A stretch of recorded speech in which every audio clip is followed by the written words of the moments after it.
매번 올라올 때마다 풍성해지고 이걸 보면서 하나님이 참 기뻐하시겠다. 야, 매번 올 때마다 조금씩 앞으로 가는 것, 이렇게 정체하지 않고 조금씩 변화를 이루며 앞으로 가고 있는 그 모습이 보여서 너무 감사하고요.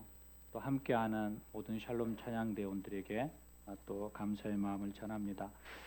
오늘은 재직헌신 예배이긴 한데 재직분들이 좀 의아해할 겁니다. 평상시에는 뭐 재직들 찬송 특송 준비하십시오, 사회 인도 이런 이야기가 나와야 되는데 재직헌신 예배라고 하면서 아무 말도 없고 근데 곰곰이 생각해 봤어요.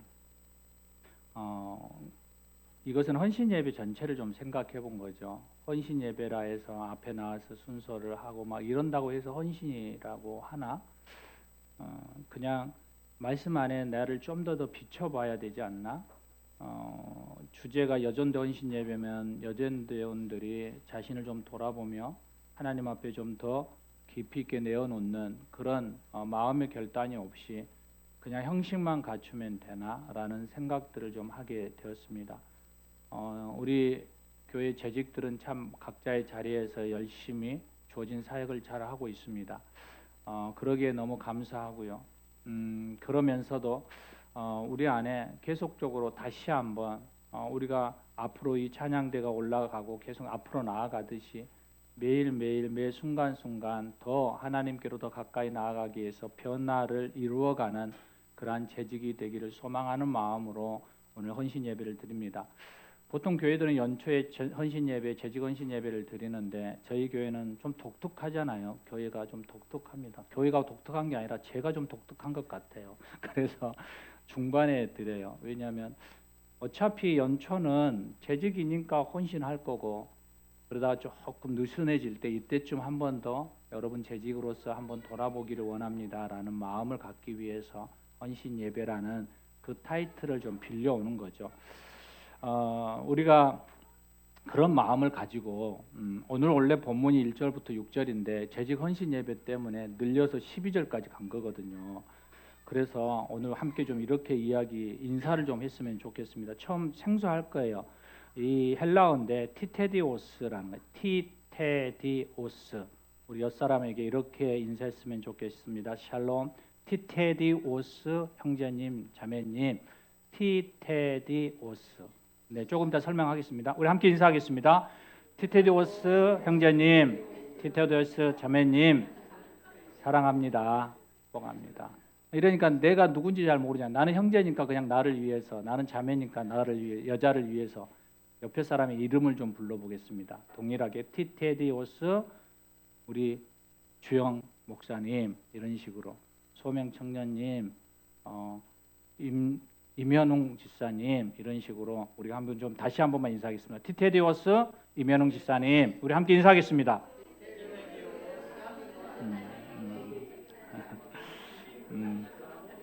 발음도 잘 안 되는데 이런 어려운 걸 왜 시키나 예배 전에. 오늘 재직 헌신 예배니까 편안하게 좀 드립시죠. 1세기 초대교회 문서에 보면 우리가 그냥 대표적인 핍박 환란 그러면 이 시대 속에 우리가 유대인들도 생각을 하시지만 보통 사람들은 초대교회의 그리스도인들을 생각하거든요. 그들의 환란과 핍박은 상상 이상이었어요. 여러분이 무엇을 상상하든 그 이상이었어요.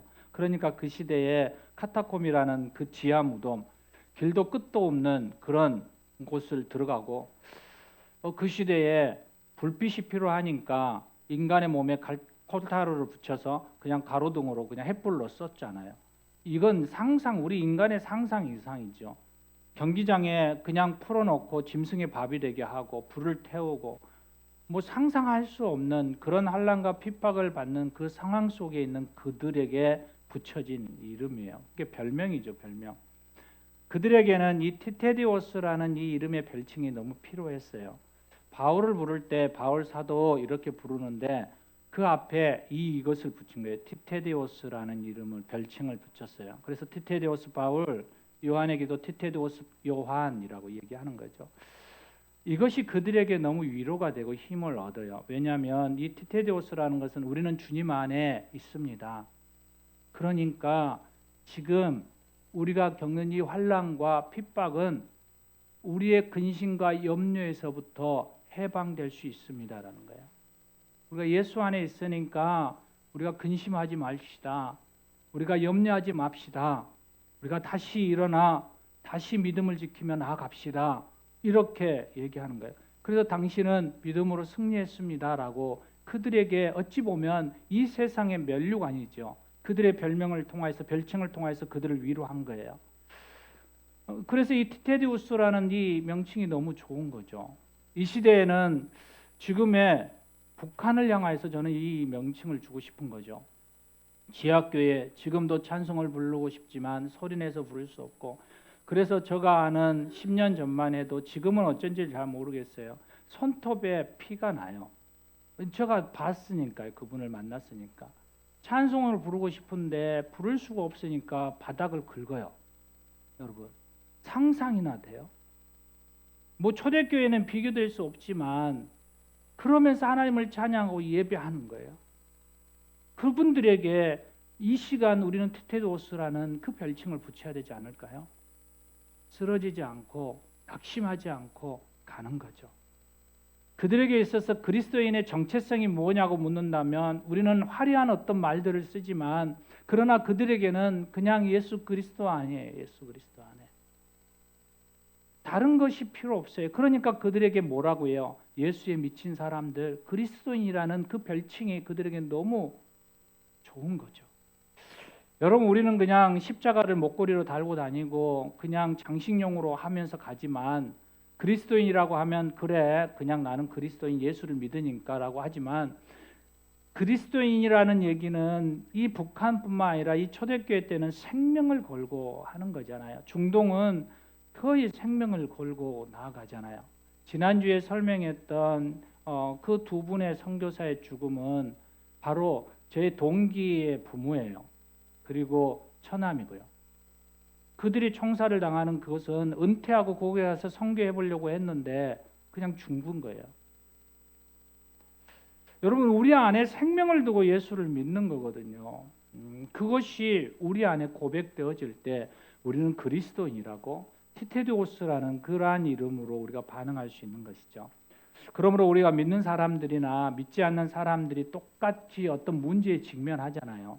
우리가 믿기 때문에 문제가 없는 게 아니고 우리가 믿지 않기 때문에 우리가 잘 되는 게 아니에요. 한 예를 제가 많이 들잖아요. 15층 빌딩에 아파트에 사는데 그 아파트가 붕괴되어질 때 믿는 사람들은 하나님이 붙잡아서 공중에 붕 뜨게 만들지 않아요. 우리는 그런 상상들을 많이 하고 살아가는데 그런 일은 결코 있을 수 있겠지만 거의 일어나지 않는 일이에요. 그런데 우리는 수없이 그런 상상을 하거든요. 하나님 내가 10층에 사는데 붕괴되면 나를 꽉 붙여서 우리 집만 이렇게 공중에 떠 있게 해주세요. 이런 상상을 하거든요. 아니요. 그냥 같이 무너지는 거죠. 그런데 반응이 다른 거잖아요. 믿지 않는 사람들은 정부와 사회 부조리와 이렇게 공사를 잘못한 이런 것들에 대해서 불평하고 원망하겠죠. 어떤 분들은 그것에 대해서 좀 더 나아가서 그래 어쩔 수 없지 같이 그래도 이겨내자 감사함으로 다시 한번 일어서 보자라고 얘기하겠죠. 긍정적인 태도죠. 이것은 누구나 다 할 수 있는 거예요. 하나님을 믿든 믿지 않든 일반 사람들이 동일하게 나타나는 반응이죠. 그런데 우리를 성도라고 그리스도인이라고 말하는 것은 이 긍정적인 태도 안에서 또 사회를 향해서 외치는 그러한 이야기 속에서 우리는 한 단어를 계속 밀어 엿는 거죠. 그게 뭐예요? 하나님의 은혜, 하나님의 다스리심, 하나님의 섭리를 계속 엮고 감사 기도를 하고 다스려 달라고 얘기하는 거예요. 이것이 바로 그리스도인 성도라는 거예요. 티테디오스라는 별칭이 그래서 나오는 거죠. 사랑하는 여러분, 우리 안에 어떤 상황들이 있습니까? 어떤 환경들이 일어납니까? 그 안에 우리는 그리스도인임을 기억했으면 좋겠습니다. 오늘 말씀을 보면 요한복음 14장을 기록한 배경 속을 이렇게 들어가면 우리가 지금까지 보고 있는 요한복음 13장을 볼 수 있어요. 이 13장에 우리는 어떤 걸 나누셨나요? 예수님과 12명의 제자들이 모여서 최후의 만찬을 하면서 그들의 발을 씻어주잖아요. 그러면서 그들에게 뭐라고 얘기해요? 내가 순환을 받을 거야. 그래서 죽을 거야 라고 얘기하거든요. 그리고 유다야, 너는 너희들 제자 중에 한 사람, 그가 나를 배신할 거야. 베드로야, 너는 나를 3번이나 부인할 거야 라고 얘기해요. 그러면서 예수님께서 뭐라고 얘기해요? 아주 비장한 어투로 이렇게 얘기하되, 예수 공동체가 깨어질 거야. 나는 너희를 떠날 거야 라고 얘기하는 거예요. 기존 질서가 무너질 거라고, 급격한 변화가 일어날 거라고 예고하고 있는 거예요. 여러분, 그 이야기를 듣는 제자들의 마음이 어떨 것 같아요? 여러분, 두려움이 밀려오지 않을까요? 근심이 엄습하지 않을까요? 선생님, 이러시면 안 되죠. 우리가 3년간 뭘 믿고 이렇게 따라왔는데, 우리가 다 버리고 왜 예수님을 따랐는데요? 이런 식으로 훅 가시면 안 되죠. 우리에게도 뭔가의 보상을 해주셔야죠. 이런 마음들이 와야 되는데, 이런 보상이 아니라 그냥 갑자기 사라진다라는 거예요. 그리고 우리 안에 어려움이 올 거라는 거예요. 문제가 생길 거라는 거예요. 깨질 거라는 거예요. 그들이 상상하기도 싫은 일들이 일어날 거라고 얘기하는 거예요. 그러니까 그들 안에 두려움이 오고 근심이 오죠. 그러자 예수님께서 오늘 본문 1절을 얘기하는 거예요. 너희 마음에 근심하지 말라. 어떠한 상황 속에서 근심하지 말라. 왜? 하나님을 믿으니 또 나를 믿으라는 거예요. 너희와 나의 이별, 그리고 너희가 맞게 될 여러 상황의 변화들, 그 변화들에 대해서 두려움으로 반응하지 말라라고 얘기하는 거예요. 왜냐하면 그것은 너희의 믿음이 자랄 수 있는 기회가 되고, 너희의 믿음이 성장할 수 있는 그러한 일들을 일으켜 나아가게 될 것이기 때문이라는 거예요. 이것이 믿음의 성장을 위해서 예수님이 말씀하고 있는 거예요. 사랑하는 여러분, 우리도 우리의 삶 가운데 예고 없이 제자들처럼 훅하니 들어오는 수많은 변화들이 있잖아요. 오늘날 눈을 떴더니 우리에게 예기치 않는 일들이 일어나는 상황들이 있잖아요. 우리는 그것을 대부분 좋은 일에는 그렇게 심각하지 않아요. 그런데 위기가 생겼을 때 우리는 심각한 거죠. 그런데 그 위기 가운데 우리는 어떻게 반응하시나요? 우리는 지금 위기 가운데 여러분의 반응을 좀 돌아보십시오. 그리고 오늘 본문을 생각하시기 바랍니다. 오늘 본문이 뭐라고 하냐면, 믿음이 자랄 시기야, 너의 믿음을 증명할 때야 라고 얘기하고 있는 거예요. 여러분, 믿음의 영웅은 편안할 때 나타나지 않더라고요. 급격한 위기와 어려운 변화 가운데 그들이 일어나더라고요. 우리가 너무나도 잘 알고 있는 에일대와 그리고 하버드대 교수로 임직하고 있었던, 가르쳤던 헨리 나우엔 박사의 이야기죠. 그가 여행 중에 러시아에 있는 에르미티슈 박물관을 간 거예요. 미술관이죠. 붙어있는 미술관을. 거기서 그곳에서 뭘 보냐면 렘브란트의 탕자의 귀환이라는 그 그림을 보아요. 그는 하루 종일 그 그림 앞에 묵상해요. 감탄하는 거죠. 그러다가 갑자기 훅 하니 마음에 감동이 와요. 뭐냐면 그 탕자가 바로 자신처럼 보여지는 거예요. 그리고 나서 그 탕자가 자신처럼 보여주면서 그 다음 이미지가 확 그에게 빌려 들어오는 거예요. 뭐냐면 장애인 가족들의 자기 집에 들어오는 모습을 본 거예요. 여러분, 우리 교회도 뭐 그런 환상들 많이 보신 분들 있잖아요. 갑자기 봤더니 큰 초원에 교회가 큰지하게 세워져 있고 막 교회 물밀듯이 막 교인들이 막 밀려 들어오고 막 그런 이야기 저한테 하시더라고요. 그러면 여러분 뭐 어떻게 해야 돼요? 그 다음에 나타나는 거 뭐예요? 여러분 결단하셔야죠. 결단하셔야죠. 하나님께서 여러 가지 환상과 말씀과 여러 가지 이미지들을 여러분에 보여주면 여러분은 뭘 해야 돼요? 아, 그렇구나. 와, 행복하다. 아, 좋다. 아니요, 하나님이 그렇게 감동하고 감격하고 그 자리에 여러분을 감동시키기 위해서 그걸 주시는 게 아니에요. 그 다음에 우리가 해야 될 건 뭐예요? 결단이에요. 그 일을 위해서 우리가 어떻게 할 것인지, 그것에 대해서 내가 어떻게 헌신할 것인지 결단하는 거거든요. 그 이미지를 보면서 이 헨리 나우엔은 어떤 상황이냐면, 그가 상교했던 이 교수직을 내려놓아요. 버려요, 그냥. 그리고 캐나다 토론토로 가는 거예요. 그리고 이 데이브레이크라는 이 장애인 공동체에 들어가서 그 나이 54세부터 그가 죽는 그날까지 그들을 섬기며 살았어요. 그래서 그가 이렇게 붙여요. 헨리 나우엔의 귀환. 탕제의 귀환이 아니라 헨리 나우엔의 귀환이에요. 여러분, 우리는 수많은 변화 앞에 섰을 때에 우리는 거기에 소용돌이 속에 밀려 들어가는 것이 아니라 그 소용돌이 앞에 우리는 하나님 아버지께서 우리에게 뭐라고 말씀하시는지를 들으시며 결단하는 것을 말씀하고 있는 거예요. 이것이 믿는 사람들, 바로 그리스도인들, 테오비우드라는 그 별칭 앞에 우리가 서야 하는 그러한 모습이에요. 사랑하는 여러분, 우리는 이 시대 속에 신의 현존에 대하여서 기대하지 않을 때가 너무 많이 있어요. 왜냐하면 이 시대를 보면 신이 살아있다고 생각되어지지 않거든요. 이게 신정론이잖아요. 자연의 이상 현상들을 보면서 이게 도대체 신이 살아있는 건가?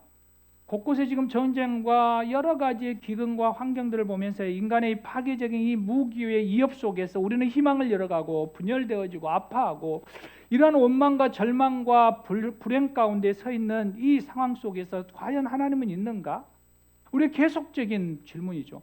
우리가 이런 큰 그림을 그리지 않아도 돼요. 우리의 일상 가운데만 들어가도 낮에 우리가 일하고 땀 흘려서 어떤 생산적인 결과를 기대하고 나아가지만 우리가 받아들일 때에는 헛되고 헛된 시간들을 보내고 그로 인하여 생존의 수고라는 그런 느낌 앞에서 우리가 가라앉는 우리의 모습을 보잖아요. 밤은 안식의 시기가 아니라 그냥 근심의 포로가 되어서 불면의 시간을 지낼 때도 있잖아요. 여러분, 이러한 상황들 속에서 우리는 수없이 그것에 대해서 벗어나 보려고 하지만 의학적으로 심리적으로 우리가 계속 처방을 누리지만 그러나 그것은 순간적이고 일시적인 위로일 뿐이잖아요.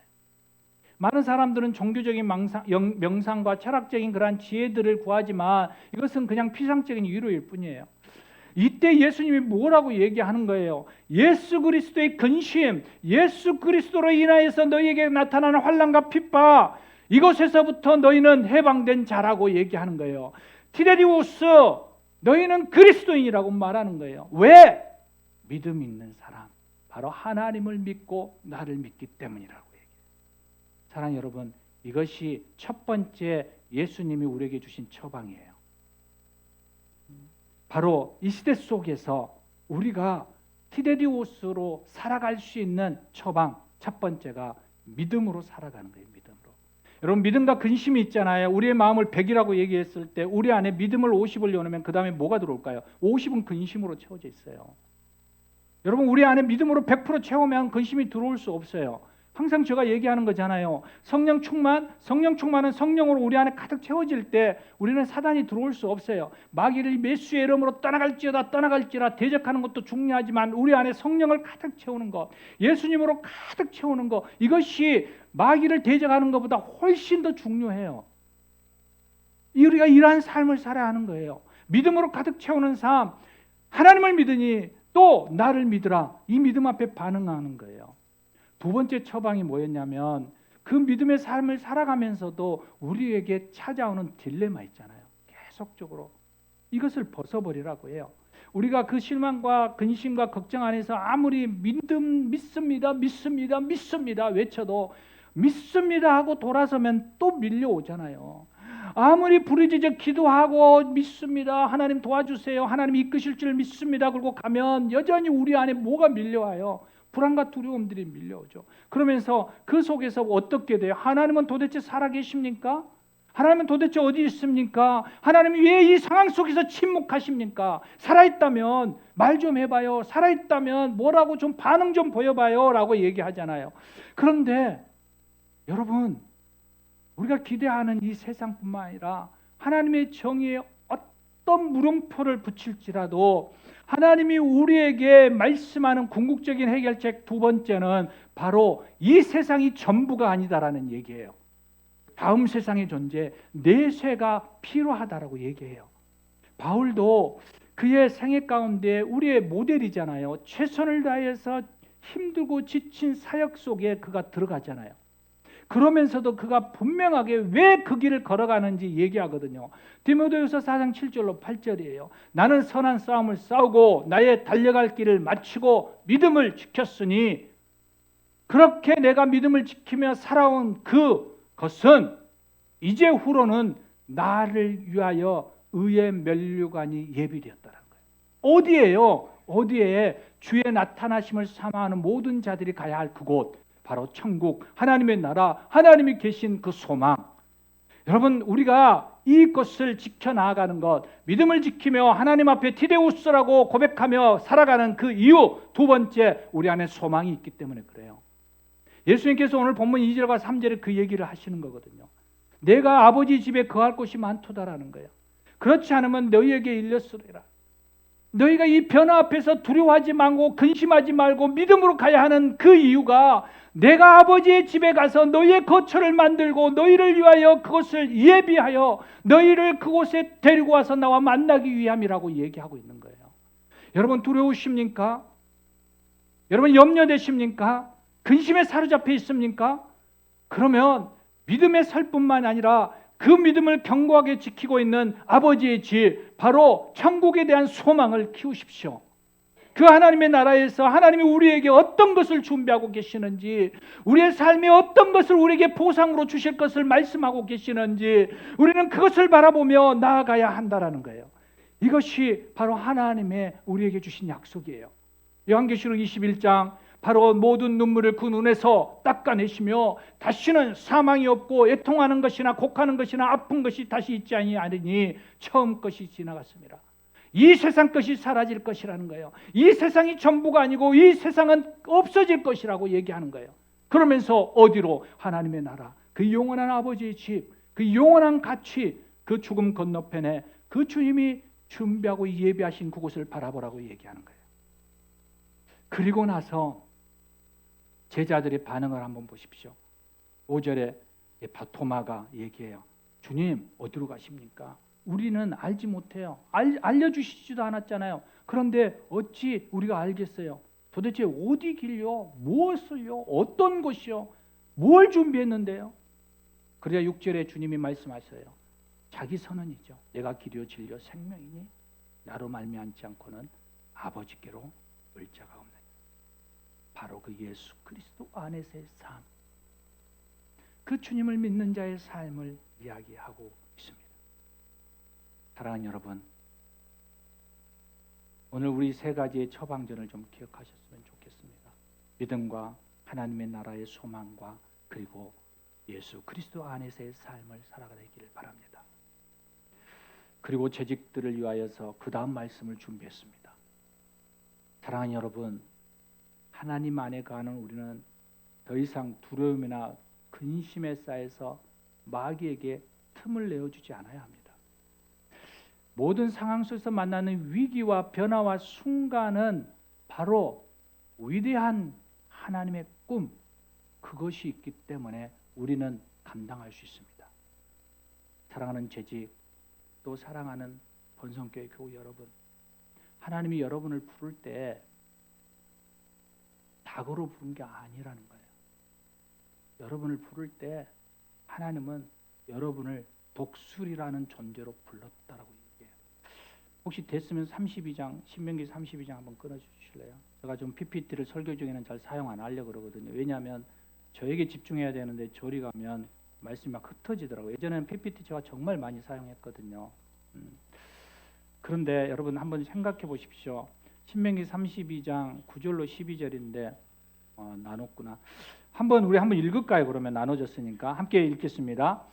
여호와의 분깃은 자기 백성이라 야곱은 그 택하신 기업이로다.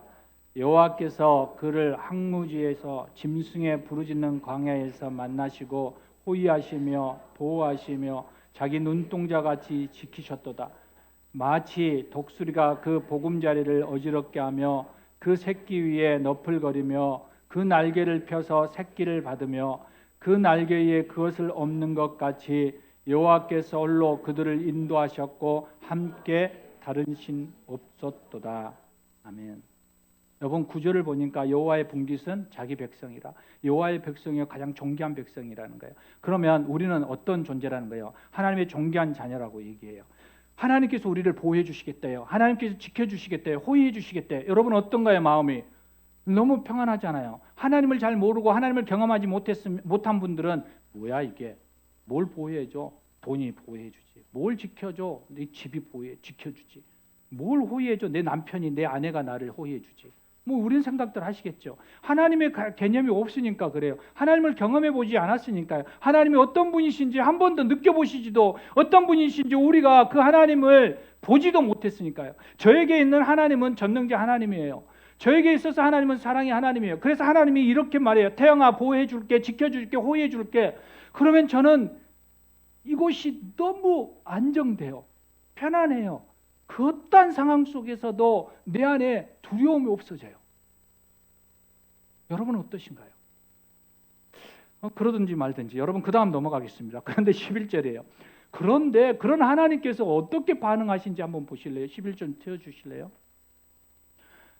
독수리가 그 보금자리를 어지럽게 하며 그 새끼 위에 너풀거리는 것과 마찬가지로 하나님께서 사랑하시는 그 백성들의 보금자리를 다 뒤집어 엎는데요. 아니 나를 보호해 준다면서요. 나를 지켜주신다면서요. 나를 호의해 주신다면서요. 그런데 이거 뭐예요? 내가 안전하게 보금자리에 앉아 있는데 나를 뒤집어 엎으신대요. 어지럽게 하신대요. 이건 말이 안 되는 거죠. 여러분 이 상황을 한번 생각해 보십시오. 새끼 독수리가 있어요. 그런데 어미 독수리가 새끼 알을 깐 뒤에 그 새끼를 향하여서 먹이를 갖다 주고 보살피고 하고 있으니까 이 새끼가 어떻게 해요? 아 행복하다, 아 좋다, 기쁘다, 나의 보금자리다, 영원히 나 이런 곳에서 살고 싶다 이런 마음을 갖고 있잖아요. 그런데 어느 날 어미 독수리가 미쳤어요. 갑자기 와서 그냥 둥지를 흐트러지고 새끼를 물어서 던져버려요. 어떻게 돼요? 이 새끼의 마음에 어떤 마음이 올까요? 엄마가 미쳤어. 엄마가 미쳤어. 나는 이제 제명대로 살지 못하겠구나. 이 뭔 일이야? 이 뭔 날벼락이야? 그러면서 막 떨어지겠죠. 별의별 생각을 다 하겠죠. 그럴 때 어떻게 하나요? 어미 독수리가 아이가 바닥에 떨어질 때쯤 낚아채요. 그리고 다시 올라가요. 아 그러면 이제 보금자리에 둘러두겠구나. 아 같이 다시 이제 먹이를 먹으면서 행복해지겠구나. 웬걸요? 다시 던져요. 2번, 3번 계속해요. 언제까지요? 날아오를 때까지. 이것을 알지 못하면 새끼 독수리는 계속적인 그 속에서 불평하고 불만하고 불안하고 두려움 속에 있겠죠. 그런데 이 사실을 알게 될 때, 아, 내 어머니가, 내 어미가 나를 날게끔 나를 훈련시키는구나. 아, 나를 더 성장시키게 하기는구나. 이것을 느낄 때 새끼 독수리는 이제 마음껏 하늘을 나를 수 있는 그 훈련에 참여하게 돼요. 기쁨으로 안정감 있게. 여러분은 지금 어떤 위기 가운데 서 있습니까? 그 위기에 어떻게 여러분 반응하십니까? 여러분은 백조인데 미운 오리 새끼처럼 그곳이 좋다고 편안하다고 계속 안주하고 있지는 않습니까? 그럴 때 하나님께서는 여러분을 얘기하는 거예요. 너 오리 아니야. 미운 오리 아니야. 내가 너를 위해서 어떻게 희생했는데, 내가 너를 얼마나 사랑하는데 다시 일어나야지. 물고 올라가는 거예요. 그리고 던져요. 사랑하는 여러분, 왜요? 왜 그럴까요? 우리에게 독수리의 날개를 주기를 원하시니까요. 우리는 살아오면서 자꾸만 생각해요. 공작새를 보면서 야, 저 깃털 아름답다. 아, 좋다. 세상의 가치와 그 많은 화려함 속에서 우리는 그 아름다움에 취해 있죠. 그런데 여러분, 공작새의 깃털은 보기는 화려하고 아름답지만 정말 일하고 뭔가를 할 때는 아무 소용이 없어요. 그때는 뭐가 필요해요? 태양을 향하여 솟구치는 능력, 바로 그 독수리의 모습이, 그 독수리의 날개가 필요한 거죠. 우리에게 정말 공작새의 깃털에 우리가 안주하며 살아가는 것이 아니라 다시금 독수리 강인한 그 날개 앞에 반응하며 나아가기 원합니다. 오늘 본문 12절이에요. 우리 교우들에게 오늘 이 말씀을 주고 싶어요. 나를 믿는 자는 나의 하는 일을 저도 할 것이요, 또한 이보다 큰 것도 하리니. 주님이 우리를 부르는 것은, 지켜주고 보호하고 호의해 주시는 것은 보금자리에 미운 오리 새끼처럼 침울하게 있는 그 모습을 위해서도 아니고, 공작새처럼 화려한 깃털을 하면서 이 세상을 만끽하며 살아가는 그러한 모습을 위함도 아니고, 바로 큰 일을 이루기 위함이에요. 여러분, 이것을 놓치지 않기를 원합니다. 세상 앞에 하염없이 나의 자존감에 낮은 자존감으로 살아가지 마시고, 세상이 그 화려함 앞에 취해서 거기에 너무 만끽하며 그곳에 안주하지 마시고, 하나님이 우리를 향하여서 부르시는 그 말씀 앞에 반응하기를 원합니다. 이것이 우리가 나아가야 할 길이며 진리이며 생명이신 예수 그리스도 앞에 나아가는 바로 오늘 말씀하고 우리 안에 별칭으로 들어간 티데이오스라는 그 이름에 맞는 삶이에요. 오늘 저와 여러분 또 모든 재직들이 변화의 소용돌이를 즐겼으면 좋겠습니다. 파도를 즐기듯이 우리가 쇼핑을 하듯이 독수리의 날개 쫙 펼리고 믿음의 날개를 펴고 그 소망을 바라보며 하나님의 꿈을 향해 올라가는 그 티데이오스 바로 여러분의 재직과 성도들이 되시기를 주의 이름으로 축원합니다. 함께 기도하시겠습니다. 주님, 그렇습니다. 오늘 이 시간 믿음으로 좀 고백하며 나아가겠습니다. 주님, 나는 그리스도인입니다. 주님, 나는 그리스도인입니다. 세상 앞에 두려워 떠는 자가 아니라 그 세상의 근심을 뛰어넘어 주 안에서 해방되는 티데리오스의 삶을 살아내는 그리스도인입니다. 그 삶을 살아내게 주시옵소서. 오늘 다시 한번 우리 하나님 앞에 이 마음으로 믿음과 소망과 그리고 예수 안에 가는 삶을 살게 해달라고 함께 기도하며 나아가겠습니다. 오 주님, 그렇습니다. 오늘도 그 하나님 앞에 고백하며 나아갑니다. 오 주님, 그렇습니다. 하나님, 우리 안에 주님 당신의 마음을 주시고 그 삶을 살아내게 해 주시옵소서. 그 삶을 살아내게 해 주시옵소서. 그 삶을 살아내게 해 주시옵소서. 주님, 주님, 주님, 주님, 그렇습니다. 하나님, 이 세상이 너무 큽니다.